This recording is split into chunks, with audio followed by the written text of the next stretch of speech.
বাংলাদেশ জামাত ইসলামী এই বাংলাদেশকে একটি দুর্নীতিমুক্ত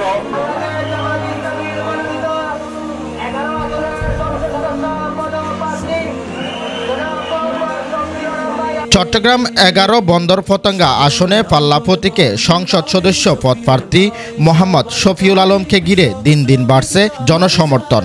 অকুতোভয় নেতৃত্বে ত্যাগী রাজনৈতিক জীবন উন্নয়নমুখী কর্মসূচির কারণে তিনি ইতিমধ্যে এলাকার মানুষের আস্থার প্রতীকে পরিণত হয়েছেন।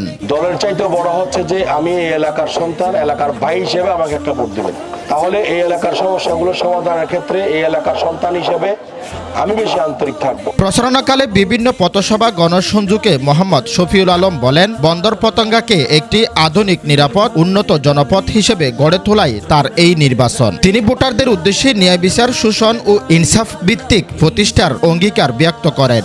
আমরা মহান আল্লাহর সৃষ্টি, কেউ নারী কেউ পুরুষ, কিন্তু একটি সফল পরিবার বিনির্মাণে, একটি কাঙ্ক্ষিত সমাজ বিনির্মাণে, একটি উন্নত রাষ্ট্র বিনির্মাণে শুধু নারী কিংবা শুধু পুরুষদের ভূমিকা কখনো মুখ্য হতে পারে না। নারী এবং পুরুষ উভয়ই যার যার জায়গা থেকে ভূমিকা রেখেই এই সকল উন্নয়ন সম্ভব। আজকে আমরা যেই দুর্নীতিমুক্ত বাংলাদেশ বিনির্মাণ করতে চাইছি, একটি সমৃদ্ধশালী, বিশ্ব দরবারে মাথা উঁচু করে দাঁড়াবে একটি উন্নত বাংলাদেশ করতে চাইছি। সেই বাংলাদেশ গড়তে হলে আমাদেরকে নারী এবং পুরুষকে সকল ক্ষেত্রে সমানভাবে মর্যাদা দিতে হবে এবং আমি আমার প্রতিশ্রুতিগুলো আমি রক্ষা করব ইনশাআল্লাহ। শিক্ষা জীবনে ঢাকা বিএফ শাহীন স্কুল থেকে শুরু করে চট্টগ্রাম বিশ্ববিদ্যালয়ের মেরিন সায়েন্স বিভাগ থেকে স্নাতক এবং আন্তর্জাতিক ইসলামিক বিশ্ববিদ্যালয় চট্টগ্রাম আইআইইউসি থেকে ইংরেজি সাহিত্য অধ্যয়ন করা এই নেতা দূরদর্শী রাজনীতির প্রতিচ্ছবি হিসেবে পরিচিত। দেখুন, একটা গল্প বলি। একজন বৃদ্ধ মা অথবা একজন বৃদ্ধ বাবা, তাদের দুইটা সন্তান আছে। একজন একেবারে খুব হেভিওয়েট, হাইলি এডুকেটেড, একেবারে অনেক মর্যাদাশালী সমাজে, খুব পাওয়ারফুল, কিন্তু পাওয়ারের ব্যস্ততায় বাবা মার খোঁজ খবর নিতে পারে না। আরেক ভাই বা আরেক সন্তান একটু লাইট ওয়েট, এত হেভিওয়েট না, কিন্তু বাবা মার অসুখ বিসুখ প্রয়োজনগুলো সেই দেখে। ওই অসুস্থ বৃদ্ধ বাবা বা মা দুই ছেলেকেই ভালোবাসে, কিন্তু যে খোঁজ খবর নেয় দিন শেষে কিন্তু তার পথ চেয়ে বসে থাকে, কারণ তার ওই ছেলেটি অত হেভিওয়েট হয়তো নয়, কিন্তু প্রয়োজনে পাশে পাবে। আমাদের চট্টগ্রাম 11 আসনে এখানকার মানুষগুলো দীর্ঘদিন ওই বৃদ্ধ বাবা, বৃদ্ধ মায়ের মতো, যারা অনেক কিছু পাওয়ার জন্য হেভিওয়েট মানুষগুলাকেই চান্স দিয়েছে। এইবার মনে হয় আমাদের এই এলাকার সন্তানরা, বাবা মা যারা আছেন, নারী পুরুষ সকলেই যাকে কাছে পাবে বা পেয়েছে, সেই বাস্তবতার দিকেই ঝুঁকবে ইনশাআল্লাহ। স্বৈরাচার ও ফ্যাসিবাদ বিরোধী আন্দোলনে সক্রিয় ভূমিকা রাখতে গিয়ে 3 বার কারাবরণ করা মোহাম্মদ শফিউল আলম 2024 সালের গণঅভ্যুত্থানেও ঢাকার রাজপথে প্রথম সারি থেকে আন্দোলনের নেতৃত্ব দেন। তার এই ত্যাগী ভূমিকা তরুণ সমাজ সহ বিভিন্ন শ্রেণীর পেশার মানুষের মধ্যে ব্যাপক সাড়া ফেলেছে।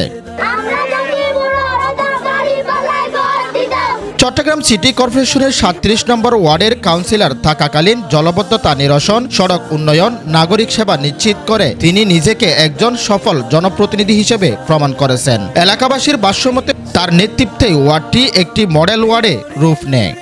দেখেন, চট্টগ্রাম সিটি কর্পোরেশনই চট্টগ্রাম নগরের বর্জ্য ব্যবস্থাপনার দায়িত্বে আছে। তো আমি যেহেতু সিটি কর্পোরেশনের একসময় কাউন্সিলর ছিলাম, আমাদের যে দুটো ট্রেঞ্চিং গ্রাউন্ড আছে যেখানে ময়লাগুলো স্তূপ করা হয়, এইভাবে চলতে থাকলে আমরা কখনোই একটি সঠিক বর্জ্য ব্যবস্থাপনা উপনীত হতে পারবো না। আমাদের আধুনিকায়ন প্রয়োজন। আমরা একেবারে হাউস লেভেলেই কিন্তু অর্গানিক এবং ইনঅর্গানিক সাবস্টেন্স গুলোকে আমরা আলাদা করে ফেলতে হবে। এখন একই বাকেট দেয়া হচ্ছে আবর্জনার জন্য, ওখানে কালার ডিফারেন্সিয়েট করে 2 ধরনের বাকেট দিতে হবে এবং ট্রেঞ্চিং গ্রাউন্ডে গিয়েও কিন্তু আলাদাভাবে সেগুলো ডাম্পিং করতে হবে, যেন আমরা যেগুলো জৈব বর্জ্য সেগুলোকে আমরা রিসাইক্লিং এর মধ্য দিয়ে আমরা এনার্জিতে পরিণত করতে পারি। বর্তমানে বন্দর ফতঙ্গার প্রতিটি পাড়া মহল্লায় গণসংযোগ চালিয়ে যাচ্ছেন এই প্রার্থী। এ সময় তিনি এলাকার উন্নয়ন, কর্মসংস্থান সৃষ্টি, জনগণের অধিকার রক্ষায় দাঁড়িপাল্লা প্রতীকে ভোট দিয়ে তাকে বিজয় করার সর্বস্তরের জনগণের প্রতি আহ্বান জানাচ্ছেন।